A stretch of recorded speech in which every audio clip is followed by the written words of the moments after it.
Kasba बावड्यातील DY. Patil पॉलिटेक्निकमध्ये विद्यार्थिनींमधील विविध कौशल्यांच्या विकासासाठी wow मिळावा यासाठी हिरकणी मंचाची स्थापना करण्यात आली आहे। या मंचाच्या वतीनं विद्यार्थिनींसाठी गौरी खेळ, पाककला, गर्ल्स सेफ्टी मॅनेजमेंट आदी स्पर्धा घेण्यात आल्या होत्या।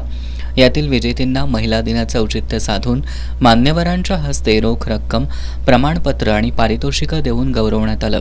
यावेळी बोलताना प्राचार्य डॉक्टर महादेव नरके यांनी आपल्या संस्कृतीमध्ये महिलांना मानाचं स्थान असल्याचं सांगत जिथं त्यांचा सन्मान होतो त्याच ठिकाणी प्रगती साधली जाते असं नमूद केलं।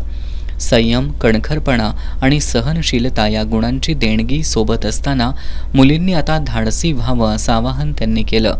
हिरकणी मंच यापुढच्या काळातही ताकदीनं विद्यार्थिनींच्या सर्वांगीण विकासासाठी कार्यरत राहील अशी ग्वाही त्यांनी दिली। यावेळी उपस्थितांनी मनोगत व्यक्त केली। त्यानंतर लाठीकाठीची प्रात्यक्षिकं सादर करण्यात आली।